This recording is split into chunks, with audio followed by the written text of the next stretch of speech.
Thanks, Stan. Good evening, everybody. First, I'd like to send my prayers to the families of the victims of this tragic crash.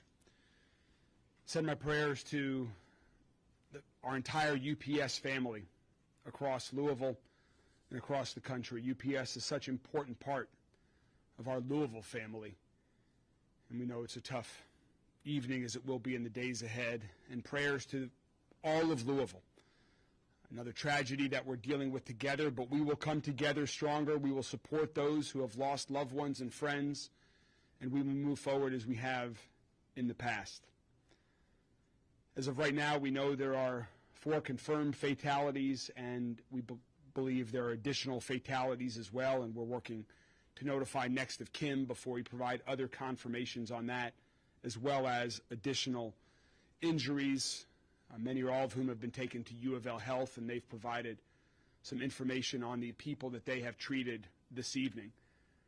But we still have first responders who are actively searching the scene right now, so we will continue to provide more information on victims as it becomes available. There are more than 100 firefighters on the scene from across the region that are still here, that are working to make it safe for everyone in our community, as well as that are searching for additional victims. There are still some hot spots where the crash took place and road closures as well. As has already been announced, JCPS will be closed tomorrow, and this is all schools across the entire district for tomorrow.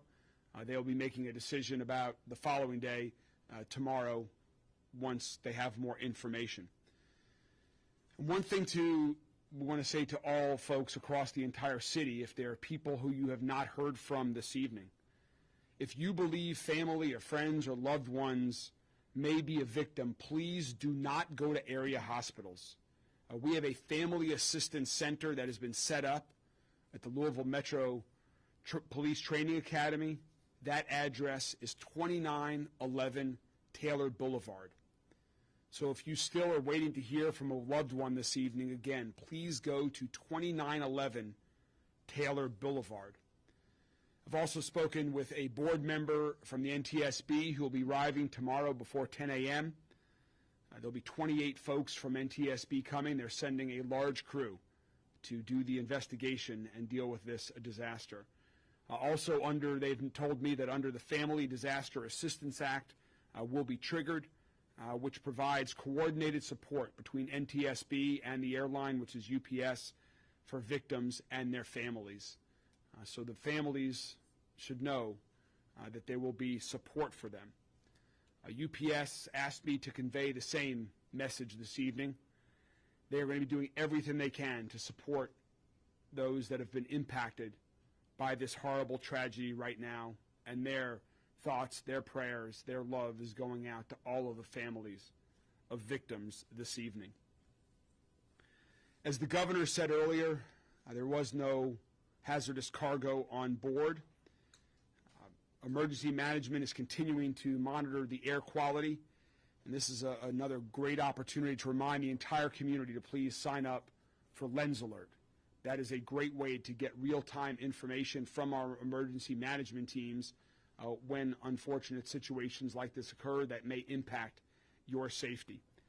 The current instructions are for everyone within a 1-mile radius of the site to shelter in place. We'll continue to update that as we have more information on air quality. And again, the National Transportation and Safety Board will be in charge of the investigation and will be the primary source of information about the investigation, why this may have happened and what happened. We expect that once they are on the ground tomorrow morning, we'll have another briefing with NTSB as well. And as Dan said, the airport is closed for this evening. It will be open tomorrow morning. I want to give a giant thanks before we bring up Chief Brian O'Neill from Louisville Fire Department. I also want to send a giant thanks once again to all of the first responders, to all of the firefighters and other first responders from around the Louisville area and around the entire region and state. Thank Mayor Gordon for sending in some equipment and individuals from Lexington to support as well. This is just, in times like this, It's just one of those opportunities to once again thank our first responders who are performing heroic work every day. But when you see it in such a tragic, large form, it's important to give public thanks as well. I also want to notify residents that might live nearby. If there's any debris in your yard, we hope to have we're going to have a form on our website at louisvilleky.gov. We hope to have that live in the coming minutes or an hour this evening. We ask that nobody touch any debris if there is debris from this crash on your property, but you register that online just as we do after other large incidents so that we can track that and come out. This is an incredibly difficult day for so many people, for our entire city. And once again, we'll be praying and sending our love and doing everything we can to support the families, the friends, everyone who has been impacted this. We'll be lighting the Big Four Bridge yellow in honor of the victims of the crash. And we ask that everyone continue to keep them in your mind and your prayers this evening. Let me now introduce Chief Brian O'Neill from the Louisville Fire Department to provide some additional updates. Chief. Thank you, Mr. Mayor. Again, I want to make sure that I give a shout out. This was Okolona Fire Department. This was in their district. They were first on scene. They took command of this incident. They are still out there in command and handling everything. That's why I am here. Louisville Fire, as well as the rest of the county fire departments, are supporting and assisting with this incredible large-scale mass casualty incident. So I'm sure most people have seen the very dramatic photos and videos. That fire now is almost entirely contained. As I said earlier, when you have such a large-scale incident and fire that's spread over such a massive area, we have to use hundreds of personnel to surround it, contain it, and then slowly bring it in. That has happened. It is now safe enough that we are allowed to, we're able to take some of our firefighters, finish up with the spot fires, but create a formal grid to continue to search. So all of the affected area, we are now doing a formal search. This is, again, these are trained firefighters from all around the region that are handling this to search grid by grid very carefully to make sure if we can find any other victims. But also, as the mayor said, and I want to repeat this, if you see any type of debris, don't touch it. Make sure you register it because we need to make sure that when the NTSB comes in, they can recreate it. Metro Arson is on the scene right now to help secure the area, to keep that scene as safe as possible. The other thing I want to reiterate is that although we have so many resources dedicated to this large-scale incident, we have brought in off-duty personnel to staff our fire stations to make sure that the rest of the city is still safe. So if there are any other emergencies that occur throughout the city, you are still protected, you are still safe, your firefighters are still on guard for you. Again, we watch this terrible video, we watch these horrible incidents. Just remember, please, those are real people that impacted. Let's take a moment to think about them and their families and their loved ones. And again, I have to give just a tremendous shout out to all the firefighters that are on the ground. I was on scene with them earlier today. They do amazing work. They have tremendous bravery. It's just, it's incredible to be a part of them.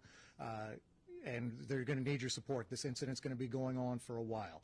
But thank you. Thank you, Chief O'Neill. We're trying to provide you with all the information that they have. We're happy to try to answer a few questions this evening, and then we'll continue to provide any more information this evening or definitely first thing tomorrow morning. So, Mr. Mayor, the governor is saying that now there are 7 confirmed dead. Have you heard that, and do you know how many people are on board the plane and how many of the casualties or injuries are from the ground? There were 3 crew members on the plane. The 4 that we have confirmed dead are not on the plane. Again, we believe it will be 7 that we're aware of at this time. And as you heard from Chief O'Neill, there'll be others that are searching there. So that is consistent with what we believe. We're waiting to get final word that next of kin have been notified, but we wanted to get information out as soon as we possibly could. Is there a certain number of missing that you have? We don't have that information at that time. Again, if there are people that are missing, please go to 2911 Taylor Boulevard. Our understanding, though, is from the businesses whose property was impacted that they have accounted for the individuals that they're aware of in terms of their employees or people that were on their property, either accounted for them alive or as some of those 4 victims. We're not aware of any that are missing right now. That does not mean there aren't any, but right now we're not aware of any other additional individuals who are missing. Is there any update on the nearby tank farms? Maybe a question for Chief O'Neill. We know that houses some recycled oil, and we don't know if that is still a concern currently or not. It is contained and controlled. Yes, so there are some storage tanks there that have propane and oil. Some of those have ruptured. You might have heard there were some secondary explosions that were happening in that area. Some of that were small tanks. Some of those were actually what the relief valves. So it can sound very scary, but that's a good thing. That means the relief valve worked, and it didn't actually explode. It just is releasing that pressure. So, yeah, all of that right now is contained. Now, that's still going to be a mess in that area because of the fuel leaks and the oil, but that's we've got it all contained, but we'll be there for a while handling that scene. You described this as a mass casualty event. How much worse, based on preliminary evidence, do you expect this? How much worse can this be? That's something we don't know. As the mayor spoke, we've got this area that you've got a couple of businesses. We can't be 100% sure how many people were there. There are some other homes in the area, so we went to all the places that we could check once we were on scene. But then you have such a large-scale area that was impacted by that initial crash, and you've got a fire that's covering almost an entire city block. So we're going to very, very carefully make sure we go back and check. Obviously, we hope that there were no other victims, but we're prepared to find those, and we hope that we don't find any. Mayor, you mentioned the JCPS closing. Have you heard from private schools and colleges in the area? My understanding, I've not heard from all of them, but my understanding is that everyone else is open at this point in time. I don't have information other than JCPS being closed right now. Do you have any information on how this might affect UPS headquarters across the world? I mean, obviously this is a world port for UPS, so any information on that? I defer to UPS on that. I've spoken to several senior UPS officials, executives this evening. Our conversations were all about their support for the victims and their family, their commitment to work on the investigation to get to the bottom of this, and so I don't have that answer yet. I would direct that to UPS.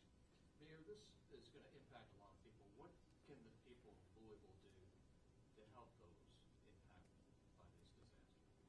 disaster? This certainly will impact a lot. Obviously, the victims that we have, their families, UPS, and having a tragedy like this in your backyard impacts all of us greatly.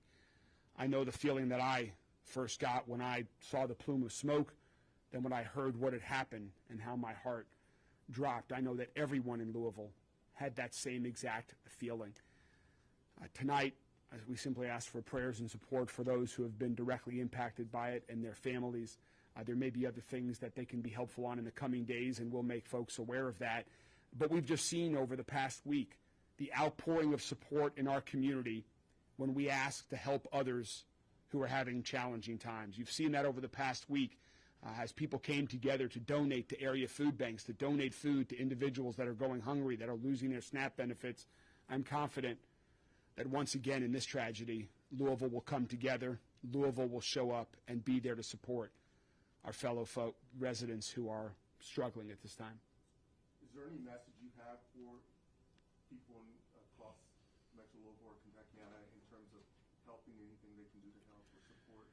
Well, one other thing I'd like to add is if you need help, again, we've talked several ways about if there's debris in your yard to fill out a form, if there's somebody still missing, go to 2911 Taylor Boulevard.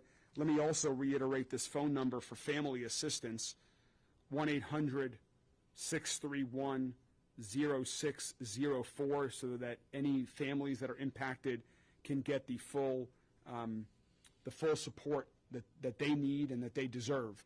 The final thing I'll say is, just as I was mentioning to Paul's question a minute ago, is this impacts everyone differently. And if you feel like you need to talk to somebody, please ask for help. These are challenging times enough that we're already living in. When there are tragedies like this, these are very difficult to process, to absorb, and then move forward. And so if you feel like you need to talk to somebody, please reach out. There are lots of resources available, whether it's talking to a friend, a family member, another loved one, or whether you need to speak with a professional. Please do, because in times like this, it can be tough. One or two more, and then... I'm sorry. Do you know if UPS will be speaking to us in any state? I don't have that information right now. With NTSB in town tomorrow, do we to expect over the coming days or even weeks I'll potentially? let Dan answer that. Yeah, NTSB is bringing in a full crew, 28 folks to start with. They'll hit the ground running first thing tomorrow morning, and they'll be working with all the mutual aid, all the first responders, collecting all the evidence. I expect they'll be here for several days putting all this together. And there'll be multiple briefings. NTSB does a great job with those. So first one tomorrow morning, shortly after they arrive, and then I would expect several over the next few days. But this is going to be a long event. I think we'll be here for multiple days putting all the pieces together. All right, guys. Well, thank you all very much. We're going to get back at it. We'll be here late and into the early morning, and we will provide you information on briefing times tomorrow morning. When we have more information, when NTSB is on the ground, we'll provide that to you and continue to put out information to the public as soon as we have it. Thank you all very much. And again, please hold all of the victims and their families in your prayers this evening. Thank you all.